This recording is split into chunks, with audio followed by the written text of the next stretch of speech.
Here's the truth that most crystal lovers don't want to hear. Memorizing crystal properties is actually blocking your intuition. If you've ever tried to get it right by choosing the perfect crystal, this video is going to set you free. Welcome back to the channel, beautiful soul. I'm Sarah Bell, modern medicine woman, shamanic mentor, and crystal wisdom teacher. And today we're talking about memorizing crystal properties and how we are evolving from that. And so there are many crystal teachers out there that teach this crystal for that, right? Like you've probably learned that citrine's for abundance, amethyst for intuition, and so on. But here's the truth. Memorizing crystal properties is actually limiting your ability to tap into your intuition. It keeps you in a place of mind versus working with energy. It keeps you in 3D thinking versus multidimensional connection. And it ultimately keeps you from building a deep personal relationship with the stone and working with the stones in the way we were always meant to spirit. And so in this video, I'm going to talk about where crystal lore actually comes from, how memorization is limiting you, and how you can start to work with your crystals differently to expand beyond this way that we've always been working. So let's look at where crystal properties actually come from and how did we get here to memorizing all these crystal properties. So crystal lore isn't actually one unified system, but it actually comes from centuries and different cultures and lineages weaving in their work with the stones in their own unique way. And so when we look back over time, we go back to ancient Egypt and look at how they were working with lapis lazuli and carnelian, and they weren't working with those stones because somewhere someone said these stones do this. They were priests and they worked with them energetically, and they understood that these stones actually expanded consciousness. And so they started to bring these different stones into their rituals in very intentional ways based on their discoveries and experiences and understanding with these stones. When we look at ancient Rome and Greece and philosophers like Pliny the Elder, they were actually working with the stones based on observation. And so they actually looked at and observed the color properties of the stones, the astrology of the stones. And they weren't so much working with the energetic mechanics of the stones as much as they were through their observational lens. When we look at the Chinese and the Vedic traditions, they were working with the stones in a medicinal way and in a spiritual way, aligned with the 5 elements and the meridians of the body. And so they were looking at how can the stones bring us into energetic harmony and balance by working with the different acupressure points and the meridian system of the body. When we look at medieval Europe, this is actually where a lot of the metaphysical properties in our books come from today, is medieval Europe. And they were actually blending a lot of folklore. And of course, they were influenced by these ancient traditions as well. They were looking to astrology, they were looking at color properties, and even Christian mysticism, and weaving all of this into their understanding of the stones. And then fast forward to this sort of new age era that we've been in, and humans love to codify things. And in the new age era, we have all these intuitives and channelers that are starting to come in and awaken to sort of this mystical nature of the stones and bringing in their own intuitive insights and channelings about the stones. And so we love to codify things and make things really black and white, and our educational system sort of perpetuates this. But when you are looking at this crystal does this, and you are just taking it in a prescriptive way, what you are actually doing is looking at someone else's experience with the stone. And you are saying, this will be my experience too. But the stones are actually infinite in their dimensional expressions. And so it's really important to not prescribe to this sort of crystal dogma that comes in all the books, but to open up to your own experience and your own understanding. And that is really where we expand so much further. It's really, there's a really important window here for expansion when you start to shift in how you're working with the stones, going from memorization to opening to this direct energetic and spiritual relationship and having your own experience.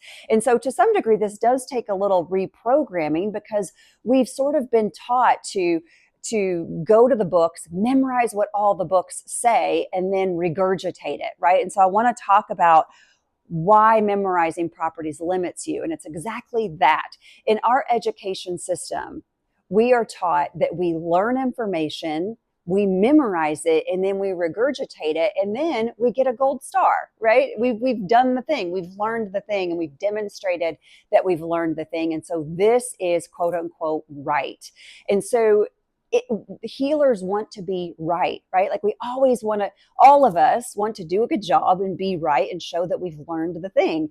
And so in this crystal world, there's very much this sort of mode of operation where we memorize the properties, and then that becomes the right way of doing things. And so here's the thing, is healing doesn't happen at the level of mind. And when we operate in this way, we're operating at the level of mind, and we're limiting ourselves from this much greater relationship.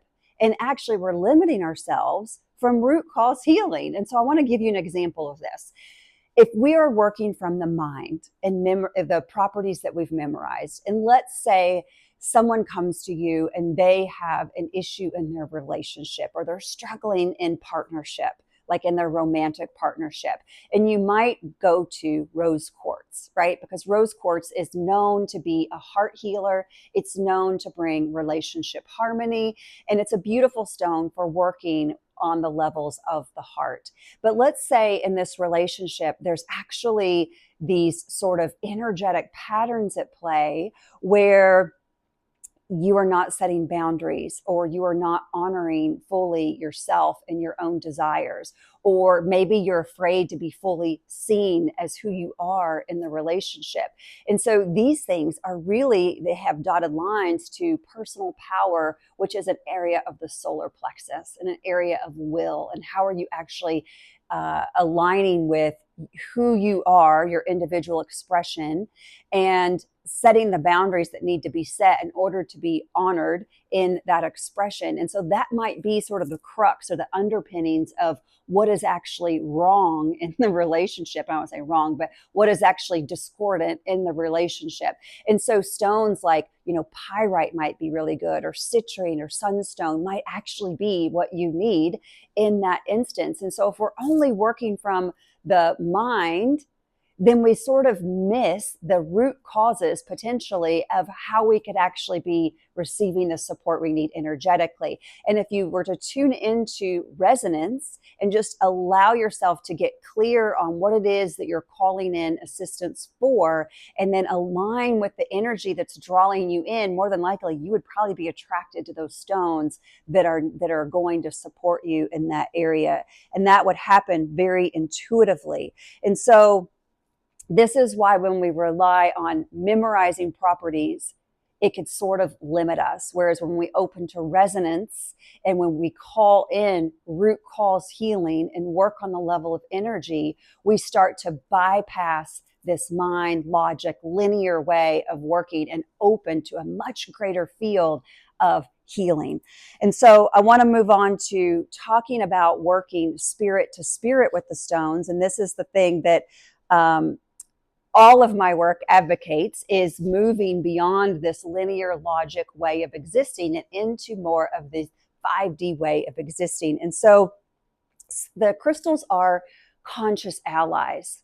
They are spirit allies. And when we hang out in this area of memorizing properties, we're working from mind, and we're working in a very 3D way, third dimensional consciousness. And third dimensional consciousness will have us working from the level of ego.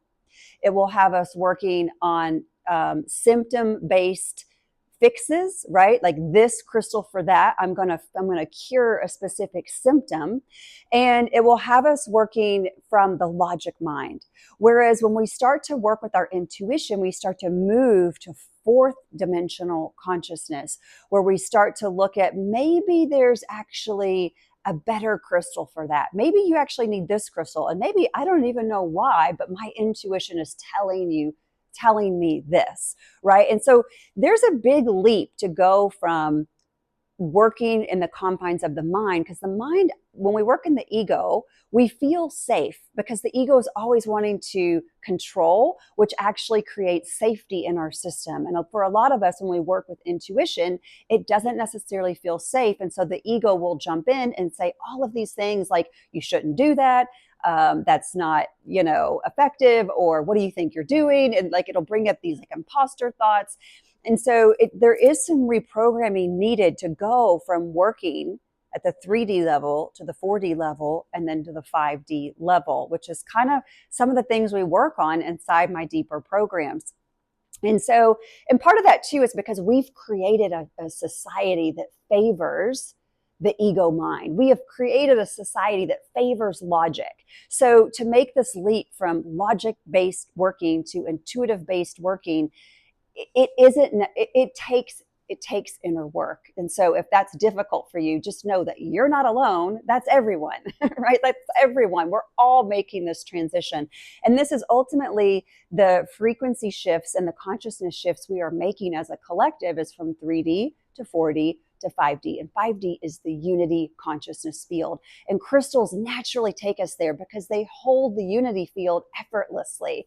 And so when we work at the 5D level, with our crystals, we're working on root causes. We're working on the energetic underpinnings and patterns and imprinting. We're getting into the ancestral layers and the karmic layers and the soul contract layers. And we're getting into the more refined levels that are ultimately influencing the physical expression that might be discordant. And so when we start to move to our intuition, that is the first step.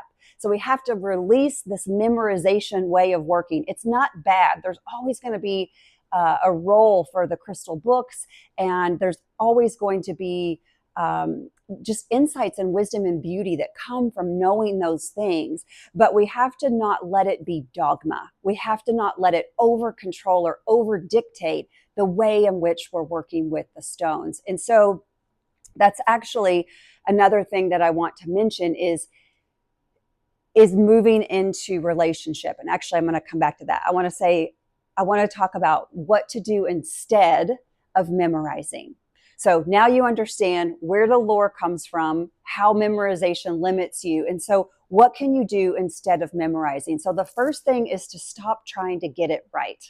To stop trying to get it right. So to release this whole idea that there is a right or wrong way of working with crystals, or that this crystal is for this, therefore it cannot be for that, right?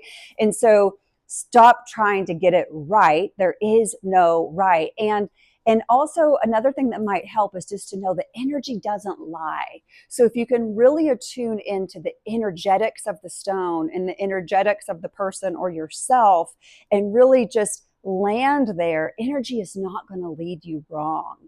And so, and this too is where the relationship piece comes in. But number two is leaning on resonance and not meanings. And so trusting resonance first versus the meaning of what you know the stone to do based on what a book told you. So first is stop trying to get it right. Second is to follow resonance and not meaning. So this requires you to open up to your own energy field and the ability to sense subtle energy and to attune to resonance, which is a whole deeper skill that I also help you with inside my crystal classes. But really, this can also just be as simple as tuning into, what are you drawn to?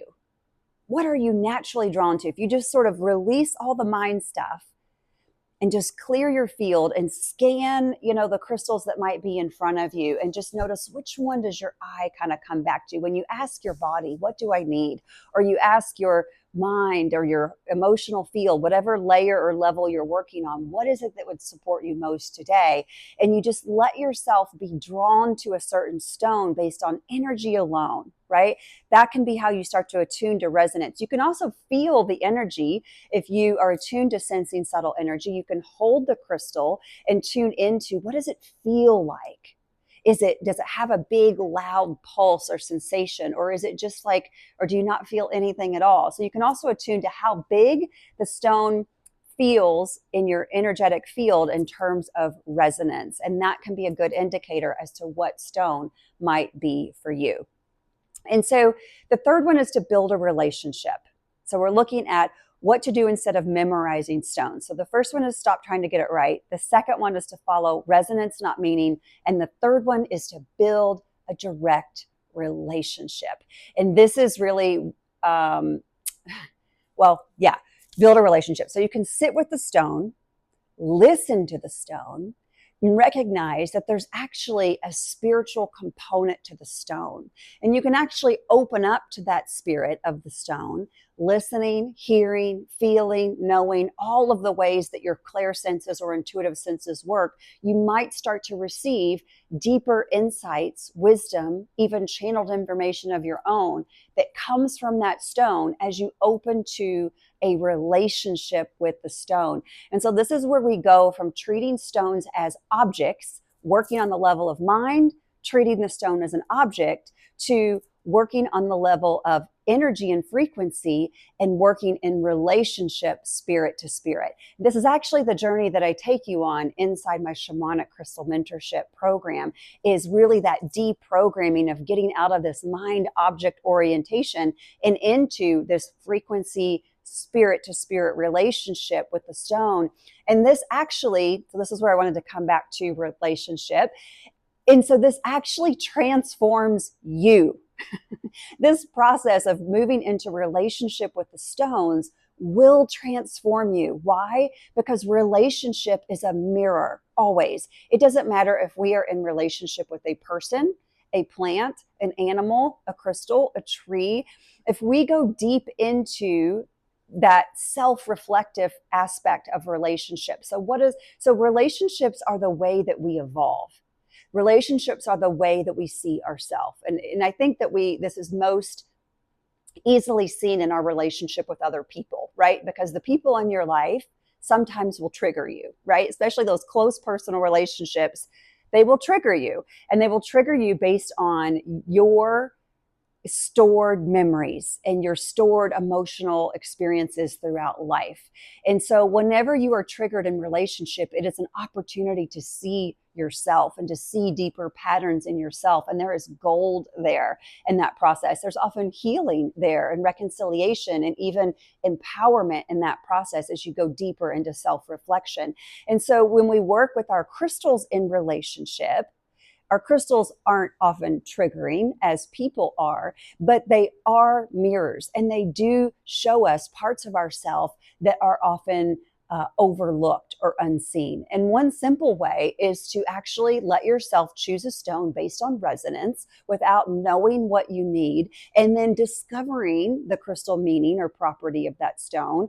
That is one way of feeding the mind on how the crystal might be helping you. And it will bring your own insights around self-discovery. And then going deeper with the stone in relationship to meditate with it, or even deeper, working spirit to spirit and starting to channel the insights and the wisdom that stone has for you.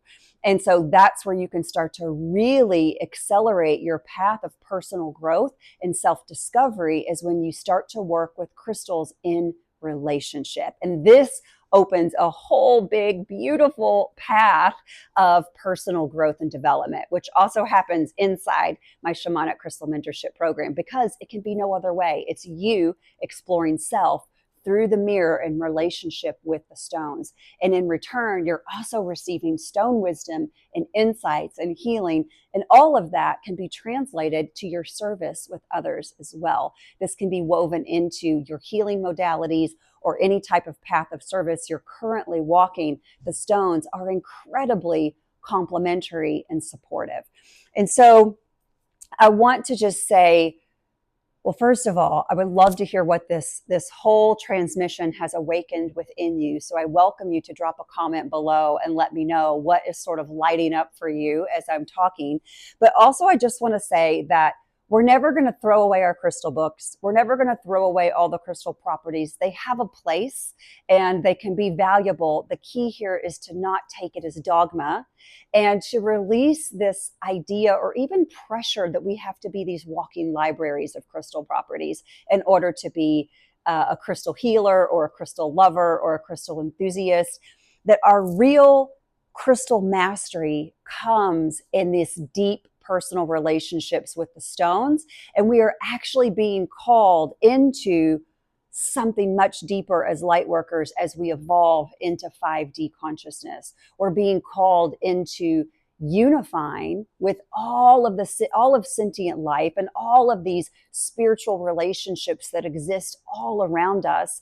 As light workers, we are sort of leading this charge, leading humanity into our relationship with the unseen, and ultimately into how we start to unify with the entire field through those relationships and through our discovery and our insights and our wisdom that we pull through those relationships. And so we are shifting from 3D consciousness to 4D consciousness to 5D consciousness. And the stones are here guiding the way, guiding us into these deeper relationships. And it's time that we start to recognize that we can graduate from memorizing the stones, feeling like there is a right way or we have to get it right, to following frequency, developing this language of frequency, energetics, and resonance, and starting to operate from that level, operating from intuition and through our own deep personal relationships with the stones.